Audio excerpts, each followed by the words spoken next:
جس طرح کی اب ہم دیکھ رہے ہیں آگے ٹرینڈز جس طرف جا رہی ہے، تو اللہ کا خاص کرم یہ ہے کہ ہم اب سمجھتے ہیں کہ جو بھی ہم نے قدم اٹھائے، اور پھر میں یہ کہتا ہوں کہ اوپر والے کا خاص کرم ہے کہ آج پاکستان ان چند ملکوں میں سے ہے جنہوں نے جس طرح کی یہ وبا پھیلی تھی، جس نے اس کے اوپر قابو پا لیا۔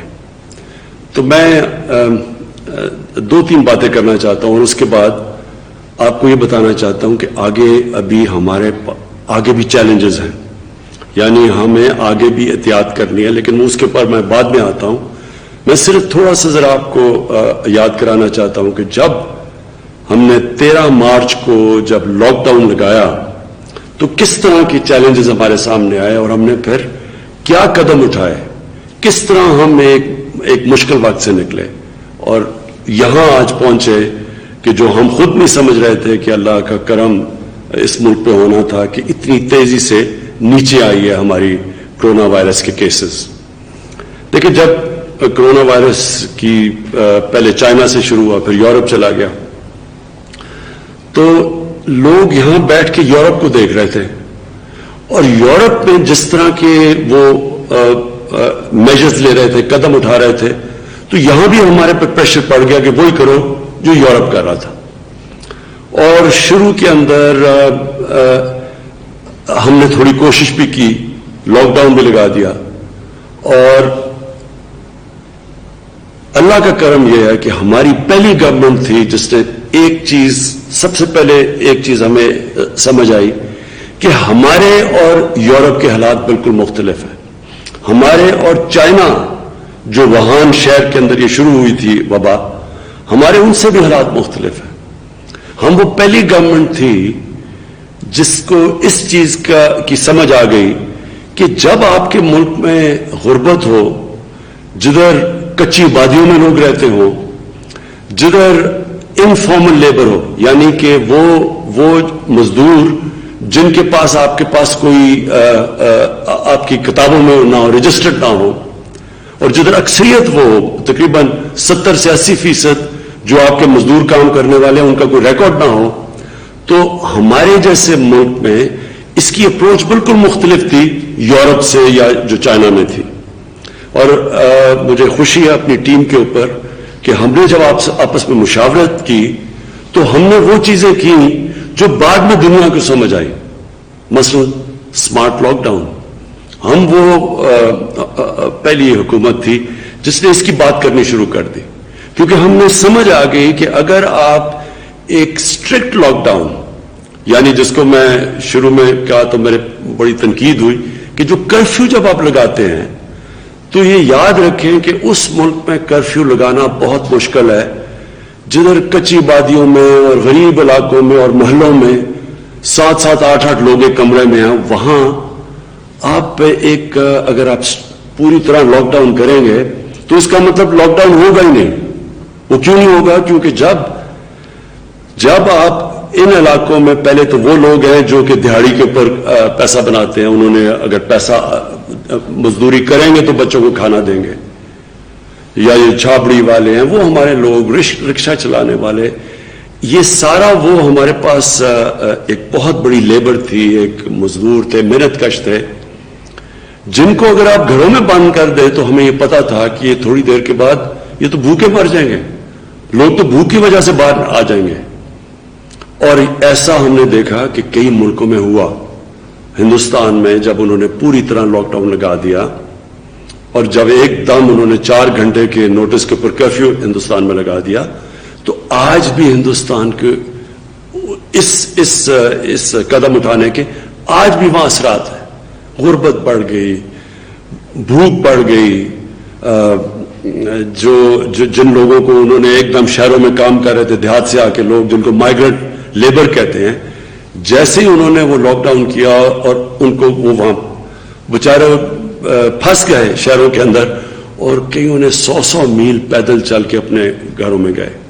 تو جب اس طرح کا لاک ڈاؤن لگایا تو اس کو کیونکہ مشکل ہوتا ہے امپوز کرنا، اس کا نتیجہ کیا ہوا کہ وہ لاک ڈاؤن صحیح طرح لگا ہی نہیں، کیونکہ ناممکن ہے۔ امیر علاقوں کے اندر اور خوشحال علاقوں کے اندر تو یہ ہو سکتا ہے. میں اپنے گھر میں بڑے آرام سے رہ سکتا ہوں اگر مجھے کوئی کہ لاک ڈاؤن ہو جائے. ہمارے پاس تو پیسہ بھی ہے, گزارا کر سکتے ہیں, بھوک بھی نہیں ہے. لیکن ان علاقوں میں جدھر پیسہ بھی نہیں ہے, دہاڑی دار بھی ہیں, جدھر زیادہ لوگ چھوٹے سے محدود سپیس میں بھی ہیں, وہاں یہ بہت مشکل تھا. اور یہ آج دنیا ریئلائز کر رہی ہے, دنیا اس چیز کو آج مان رہی ہے کہ پوری طرح لاک ڈاؤن ناممکن ہے. یہ ہم نے بہت جلدی فیصلہ کیا, اور اس فیصلے کرنے کے بعد ہم نے جب اسمارٹ لاک ڈاؤن پہ آئے, ہم نے یہ بھی فیصلہ کیا کہ ہم اپنے ایگریکلچر سیکٹر کے اوپر ہم نے کسی قسم کا بندش نہیں کر رہی, کیونکہ ہمارا فوڈ سپلائی, کھانے پینے کا جو سامان ہے وہ نہ کسی طرح رک جائے. اور اس کے علاوہ ان مشکل وقت میں, کیونکہ ہمیں کسی کو یہ نہیں پتا تھا کہ جب ہم یہ اکانومی کھولنا شروع کیا, اور ہم نے پہلے کھولنا شروع کیا, اور ہم نے جب کنسٹرکشن کے لیے ہم نے کھولا, کیونکہ ہم نے کہا کہ مزدوروں کو نوکری ملے, نہیں تو گورنمنٹ کے پاس اتنا پیسہ ہی نہیں کہ سب کو ہم پیسے دیتے رہیں. تو اس وقت بڑی تنقید ہوئی ہمارے پہ, بہت لوگوں نے تنقید کی کہ یہ تباہ کر رہے ہیں. اور خاص طور پہ جو لوگ پیسے والے تھے, جن کے پاس وہ وسائل تھے لاک ڈاؤن ہونے کے, انہوں نے تنقید کی کہ لوگوں کی جانوں میں خطرہ ڈال رہے ہیں, اور اپنے ملک میں وہ کام کرنے لگے ہیں جس سے بڑی جلدی اموات بڑھیں گی. اور اس طرح کی تنقید ہم نے سنی, کیونکہ ہم دیکھ رہے تھے یورپ میں کیا ہو رہا ہے. وہاں ایک دن میں 1,000 لوگ مر رہے تھے. تو وہ رسک تھی, لیکن ہم نے یہ فیصلہ کرنا تھا کہ ہم اپنے لوگوں کو بھوک سے مرنے سے بچانا تھا. کورونا سے بچاتے بچاتے یہ نہ ہو کہ ہمارے لوگ بھوک سے بھی مرے. تو وہ ہم نے رسک لے کے فیصلہ کیا, اور اللہ کا کرم ہے کہ میں آج آپ کو بیٹھ کے کہہ سکتا ہوں کہ وہ فیصلہ درست تھا. دوسری چیز جو ہم نے کی, اور جس کے اوپر میری گورنمنٹ کو خاص فخر ہے, جو ہمارا احساس پروگرام تھا. کیونکہ ہمیں ایک دم پتا تھا کہ جب آپ نے ایک لاک ڈاؤن کیا تو اس کا اثر تو پڑنا ہے, غربت بڑھنی ہے. سب سے زیادہ لاک ڈاؤن کا اثر غریب طبقے پہ پڑ رہا تھا. جو ہمارا جتنی نچلی کی کلاس تھی, سب سے زیادہ تو ان کو تکلیف تھی. جس طرح کہ آج ہندوستان میں ثابت ہو گیا, ساری جو سرویز آئی ان میں ثابت ہو گیا کہ اوپر والے 15-20% لوگوں کو کوئی فرق نہیں پڑا لاک ڈاؤن سے, لیکن جو نچلا طبقہ تھا وہ بالکل کرش ہو گیا.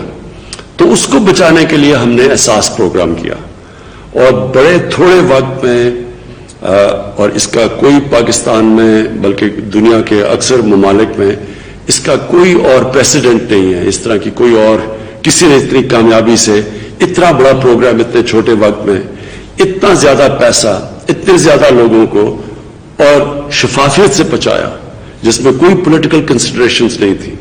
ہم نے بالکل لوگوں کو سے ایک ہمارے پاس پرانا ڈیٹا تھا, پھر ہم نے لوگوں سے ریکویسٹ منگوائی 8171 پہ.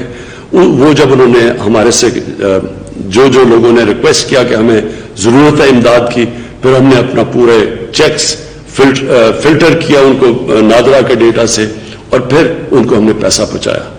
تو وہ اس سے بھی بہت زیادہ لوگ بچ گئے. جو ہمارا کمزور طبقہ تھا وہ ان مشکل حالات سے بچ گیا, جو مجھے افسوس سے کہنا پڑتا ہے آج ہندوستان میں کمزور طبقہ جن حالات سے گزر رہا ہے. لیکن اس سے یہ بھی ہوا کہ ہم پھر یہ جو اسمارٹ لاک ڈاؤن ہم لاک ڈاؤن بھی جو اسمارٹ کیا وہ ہم نے افیکٹولی کیا. ہم نے جگہ دیکھ لی کہ کدھر کدھر کلسٹرز آ رہے تھے, اور ادھر پھر جا کے ہم نے لاک ڈاؤن کیا, جس کی تعداد اسد آپ بتا سکتے ہیں کہ کتنے ہم نے ایریاز پہ کئی 100 لاک ڈاؤنز کیے, جو کلسٹر تھے جس کو اسمارٹ لاک ڈاؤن کہتے ہیں. جب ہم نے دیکھا کہ یہاں پھیل رہی ہے تو ہم نے ادھر جا کے لاک ڈاؤن کیا. تو وہ افیکٹو بھی ہوا, اور پھر ان لوگوں کی مدد بھی کر سکے جدھر ہم نے تھوڑے سے علاقے میں کیا. کیونکہ پھر سے میں اس کی اپنی ٹیم کو کریڈٹ دیتا ہوں کہ ہم نے یہ بڑی جلدی یہ فیصلہ کیا کہ اگر آپ ان علاقوں ملکوں میں جدھر غربت زیادہ ہے, اگر آپ پوری طرح لاک ڈاؤن کرتے ہیں تو وہ لاک ڈاؤن نہیں ہوتا. اور آپ کے سامنے پھر ہندوستان کی مثال ہے, اور مجھے یہ خوشی نہیں ہوتے کہتے ہوئے, لیکن آپ وہاں دیکھیں کہ انہوں نے بڑا اسٹرکٹ لاک ڈاؤن کیا. لیکن آج ہندوستان میں کیسز بھی بڑھ رہے ہیں, ان کی ہماری تیزی سے زیادہ ان کی وہ پھیل رہی ہے وبا. ان کے شہروں میں پریشر ہے, ان کے اسپتالوں میں ہمارے سے زیادہ پریشر پڑ گیا ہے. ان کے کیسز 30,000 سے اوپر چلے گئے, جو اموات ہو چکی ہیں, اور ان کے بھی کیسز بڑھ رہے ہیں, جبکہ ہمارے, میں آپ کو بتا رہا ہوں کہ 3 مہینے کے بعد سب سے کم کیسز آج پاکستان میں ہیں. اچھا, اب میں جو دوسری بات کرنا چاہتا ہوں, اور یہ بہت ضروری ہے. دیکھیں, پہلی چیز تو آپ کو سب کو یہ سمجھنا چاہیے کہ یہ جو وائرس ہے, کرونا وائرس, اس کے اوپر ابھی دنیا سیکھ رہی ہے. ہمیں ابھی تک پوری طرح نہیں پتا کہ اس وائرس کو ہم سمجھ نہیں سکے, دنیا اس کو اب سمجھ نہیں سکی.